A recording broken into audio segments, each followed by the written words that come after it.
Assalamualaikum warahmatullahi wabarakatuh. Selamat siang, selamat berjumpa lagi sahabat channel dimanapun berada. Jumpa lagi di channel saya, channel Ibnu Napala. Kali ini kembali saya akan melanjutkan membaca pada bagian ke-16 buku Muhammad, kisah hidup Nabi berdasarkan sumber klasik. Terima kasih telah setia di channel saya. Mari kita mulai membaca. Bersolawat kepada baginda Allahumma sholli ala sayyidina Muhammad wa ala ali sayyidina Muhammad. Bagian ke-16, judul ibadah. Sesuai dengan dua kata terakhir itu, Nabi kini mulai berbicara tentang malaikat dan wahyu kepada orang-orang yang sesudah istrinya paling dekat dan paling akrab dengannya. Hanya saja beliau meminta mereka merahasiakannya. Namun situasi seperti itu tidak berlangsung lama. Suatu hari Jibril datang kepadanya di daratan tinggi kota Mekah. Jibril menendang dinding bukit dengan tumitnya hingga memancarkan mata air. Kemudian Jibril berwudu untuk mengajarkan bagaimana cara menyucikan diri untuk beribadah. Nabi pun mengikutinya. Lalu Jibril menunjukkan tata cara sholat, berdiri, ruku, sujud, dan duduk dengan mengulang takbir, yaitu ucapan Allahu Akbar, Allah Maha Besar. Dan salam terakhir, Assalamualaikum, keselamatan atasmu. Nabi pun mengikutinya. Setelah itu Jibril pergi dan Nabi kembali ke rumahnya. Semua yang dipelajarinya diajarkan kepada Khadijah. Mereka pun salat bersama. Agama itu kini telah dibangun berdasarkan penyucian ritual dan sholat. Setelah Khadijah, yang mula-mula memeluk Islam adalah Ali, Zaid, dan sahabat Nabi Abu Bakar dan dari Bani Taim. Saat itu Ali masih berusia 10 tahun dan Zaid tidak memiliki pengaruh di Mekah. Namun Abu Bakar adalah sosok yang disukai dan dihormati karena berpengetahuan luas, berkelakuan baik, dan menyenangkan. Banyak orang datang berkonsultasi kepadanya mengenai berbagai macam persoalan. Kini ia mulai memberitahukan dan mengajak orang-orang yang dapat dipercaya untuk mengikuti Nabi. Beberapa orang menanggapinya. Dua di antara para pemeluk Islam pertama adalah Abdul Amr dari Bani Zuhrah dan Abu Ubaidah putra Al-Jariyah dari Bani Harith. Berkaitan dengan orang pertama, Abdul Amr, suatu presiden penting dibangun. Di antara keistimewaan wahyu yang paling mencolok adalah dua nama Allah, Rahman dan Rahim. Kata Rahim suatu bentuk intensif dari kata Rahim, pengasih, berarti Maha Pengasih yang tidak terbatas.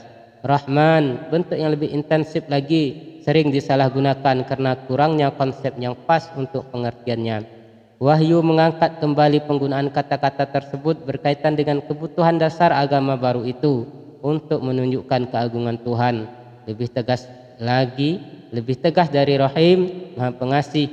Nama Rahman mengacu pada esensi atau inti dari kasih, yaitu kasih sayang atau kebaikan Tuhan yang tak terbatas. Al-Quran menyebutkan kata tersebut sejajar dengan kata Allah. Serulah Allah atau serulah Ar-Rahman dengan nama yang mana saja kamu seru. Dia mempunyai nama-nama yang indah. Al-Asma'ul Husna. Quran surat ke-17 ayat 110. Nama-nama Allah yang indah ini sangat disukai Nabi karena nama Abdul Amr, hamba Amr, termasuk paganistik, maka Nabi menggantinya menjadi Abdul Ar-Rahman, hamba Maha Pengasih. Bukan hanya dia yang diganti namanya menjadi Abdul Rahman. Beberapa tanggapan awal dipicu oleh motivasi-motivasi yang tidak dapat dikaitkan dengan ajakan seseorang. Kemampuan Abu Bakar menakwilkan mimpi telah lama dikenal di penjuru Mekah. Pada suatu pagi, tak diduga ia dikunjungi Khalid, putra seorang penguasa di Syam, Sa'id ibnu Al-As. Dari wajahnya, pemuda itu masih tampak dihantui rasa takut atas pengalaman yang mengerikan. Dengan terburu-buru ia menjelaskan mimpinya semalam. Baginya mimpi itu penting, tapi ia tak mengerti maksudnya. Dapatkah Abu Bakar menakwilkan mimpi itu? Ia bermimpi bahwa dirinya berdiri di tepi jurang besar. Di bawahnya menyala api berkobar-kobar. Lalu ayahnya datang mencoba mendorongnya ke dalam jurang itu. Ketika duanya bergulat di tepi jurang saat itu, saat yang paling menakutkannya, ia merasa ada dua tangan menarik pinggangnya, membantunya melawan upaya ayahnya itu. Setelah berbalik, ia melihat penyelamatnya itu adalah Al-Amin, Muhammad putra Abdullah. Ketika itulah ia terbangun. Kuucapkan selamat atasmu, kata Abu Bakar. Orang yang telah menyelamatkanmu itu adalah Rasulullah, maka ikutilah dia. Ya, engkau harus mengikutinya. Hanya dengan masuk Islam, engkau akan selamat dari kobaran api. Khalid langsung menemui Nabi. Setelah menceritakan mimpinya, ia bertanya kepada Nabi, apa gerangan pesan beliau dan apa yang harus ia lakukan. Nabi menyuruhnya agar masuk Islam. Khalid pun masuk Islam, tetapi ia merahasiakan keislamannya dari keluarganya.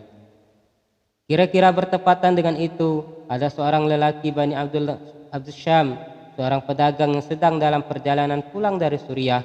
Di tengah malam, ia terbangun oleh suara teriakan di padang pasir. Hai orang yang tidur, bangunlah, sungguh Ahmad telah datang di Mekah. Pedagang itu adalah Utsman, putra Affan dari Bani Umayyah. Dari pihak ibunya, ia cucu salah seorang putri Abdul Muthalib, Ummu Al-Hakim Al-Baida, bibi Nabi. Suara itu membekas dalam hatinya. Meskipun ia tidak mengerti maksud ucapan telah datang itu, Utsman juga tidak tahu bila kata Ahmad yang paling terpuji maksudnya adalah Muhammad yang terpuji. Namun sebelum sampai di Mekah, ia berpapasan dengan seorang dari Bani Taim, Tolhah, sepupu Abu Bakar. Tolhah sebelumnya melewati Bosra. Di sana ia ditanya oleh seorang pendeta, apakah Ahmad telah muncul di tengah-tengah penduduk suci, tanah suci. Siapakah Ahmad itu? Tanya Tolhah. Putra Abdullah, putra Abdul Muthalib, jawab pendeta. Bulan ini adalah saatnya ia datang, ia Nabi terakhir. Tolhah mengulangi perkataan itu kepada Utsman. Setelah Utsman menceritakan pengalamannya, maka dalam perjalanan pulang ini, Tolhah mengusulkan agar mereka pergi menemui sepupunya Abu Bakar, yang dikenal sebagai teman dekat orang yang kini mengiang di benak mereka. Mereka pun pergi ke Abu Bakar. Setelah menceritakan apa yang mereka dengar, ketika itu juga mereka diantar oleh Abu Bakar kepada Nabi. Mereka menyampaikan kata-kata sang pendeta dan suara di padang pasir itu kepadanya. Akhirnya mereka menyatakan keimanannya. Pemeluk Islam keempat, kejadiannya tidak kalah menarik dengan yang di atas, adalah Abdullah ibnu Mas'ud, seorang pemuda kelompok sekutu dari Bani Zuhrah. Ia menuturkan kisahnya sebagai berikut. Ketika itu, aku masih remaja yang tumbuh dewasa. Aku sedang memberi makan gembala milik Uqbah ibnu Abi Mu'ayyad. Suatu hari, Nabi dan Abu Bakar lewat. Beliau bertanya kepadaku, apakah aku mempunyai susu untuk mereka minum? Aku jawab bahwa gembala ini bukan milikku, tetapi aku dipercaya untuk memeliharanya. Karena itu, aku tidak dapat memberikan susu untuk mereka minum. Nabi berkata, apakah engkau punya seekor domba betina muda yang belum dikawinkan dengan domba jantan? Aku bilang punya. Domba itu kubawa kepada mereka. Setelah mengikatnya, Nabi meletakkan tangannya ke puting susu domba betina itu dan berdoa. Segera puting domba itu penuh dengan air susu. Abu Bakar membawa sebuah batu berlubang mirip sebuah mangkuk. Nabi memerah susu itu di dalamnya dan kami semua minum. Lantas Nabi berkata kepada pusing susu itu, mengeringlah, lalu keringlah ia. Beberapa hari kemudian Abdullah menemui Nabi dan masuk Islam. Tak lama setelah itu ia belajar Al-Quran kepada Nabi dan menghafal 70 surah. Menurut merupakan bakat yang sangat langka. Karena itu Abdullah menjadi salah seorang pembaca Al-Quran terbaik. Nabi sedih dengan masa terputusnya wahyu dari langit. Jiwanya masih diliputi rasa sakit menerima dampak kedahsyatan wahyu yang ditegaskan oleh wahyu sendiri pada ayat yang waktu itu belum diturunkan. Kalau sekiranya kami menurunkan Al-Quran ini kepada sebuah gunung, pasti kamu akan melihatnya terpecah belah karena takut kepada Allah. Quran surat ke-59 ayat ke-21. Rasa takut yang mendorongnya untuk berteriak, selimuti aku, masih sering kali meliputi dirinya. Suatu malam, ketika beliau sedang berbaring berselimutkan jubahnya, datang perintah Allah yang lebih tegas dan lebih penting dari yang pernah diterimanya. Ayat itu mengingatkan manusia akan hari pengadilan. Hai orang yang berselimut, bangunlah, lalu berilah peringatan, agungkanlah Tuhanmu, bersihkanlah pakaianmu, dan tinggalkanlah perbuatan dosa. Apabila ditiupkan sangkakala, maka waktu itu adalah waktu datangnya hari yang sulit, lagi tidak mudah bagi orang-orang kafir. Quran surat 74 ayat 1 sampai 10. Pada malam yang lain, tidak lama sesudahnya, beliau terbangun oleh perintah berikutnya. Beliau dan para pengikutnya diharapkan meningkatkan intensitas ibadahnya. Ayat itu menegaskan betapa besarnya tanggung jawab yang dibebankan kepadanya. Hai orang yang berselimut, bangunlah untuk sembahyang pada malam hari kecuali sedikit darinya, yaitu seperduanya, atau kurangilah dari seperdua itu sedikit, atau lebih dari seperdua itu. Bacalah Al-Quran itu dengan tartil, sesungguhnya kami menurunkan kepadamu perkataan yang berat. Quran surat 73 ayat 1 sampai 5. Dalam surat yang sama juga diperintahkan, sebutlah nama Tuhanmu dan beribadahlah kepadanya dengan penuh ketekunan. Dialah Tuhan masyrik dan maghrib, tiada Tuhan melainkan Dia, maka jadikanlah Dia sebagai pelindung. Quran surat 73 ayat 8 sampai 9. Wahyu lain turun dengan nada yang lebih lembut, menegaskan dan menambahkan ketenangan yang telah diberikan kepada Nabi. Pada suatu ketika, malaikat datang dalam rupa aslinya dan hanya tampak bagi Nabi. Malaikat itu berkata, sampaikanlah salam kedamaian dari Tuhan kepada Khadijah. Karena itu, beliau berkata kepada Khadijah, wahai Khadijah, di sini ada Jibril yang menyampaikan salam kepadamu dari Tuhanmu. Dan ketika Khadijah menemukan kata-kata untuk diucapkan, ia menjawab, Tuhan adalah kedamaian dan baginya kedamaian serta kedamaian atas Jibril. Para pemeluk Islam pertama memandang perintah yang ditujukan kepada Nabi sebagai berlaku bagi diri mereka juga. Karena itu seperti halnya beliau, mereka bangun pada malam hari untuk sholat wajib. Mereka kini berhati-hati, tidak hanya berwudu tapi juga memastikan kesucian pakaian mereka dari semua jenis. Mereka juga cepat menghafal semua ayat Al-Quran yang diturunkan dan dapat dibaca dalam salat mereka. Waktu wahyu kini mulai turun lebih sering, Nabi pun segera menyampaikannya kepada mereka yang bersamanya. Lalu disampaikan dari mulut ke mulut, diingatkan dan dibacakan. Sebuah rangkaian doa panjang yang dilantunkan secara tepat, berkisah tentang kefanaan segala yang ada di dunia, tentang kematian, kepastian dari kebangkitan dan pengadilan takhir, surga dan neraka. Namun di atas semua itu, wahyu adalah pernyataan tentang kemuliaan Allah, keesaan, kebenaran, kebijaksanaan, kebaikan, kasih sayang, kemurahan dan kekuasaannya.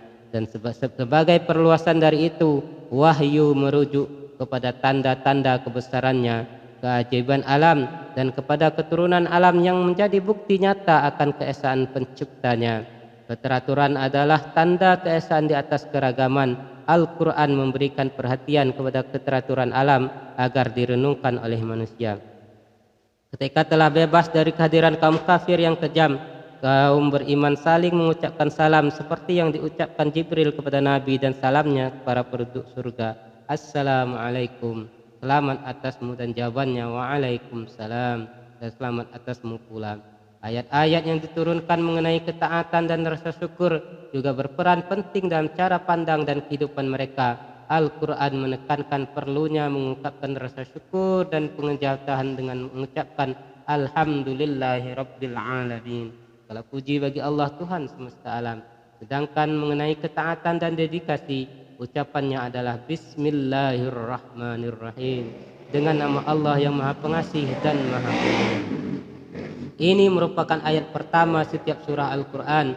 Mereka meneladani Nabi membaca basmalah saat memulai membaca Al-Quran, saat memulai setiap ibadah yang lain, dan bahkan saat memulai setiap aktivitas. Agama baru itu tidak mengenal hal yang profan. Habis bagian ke-16. Terima kasih.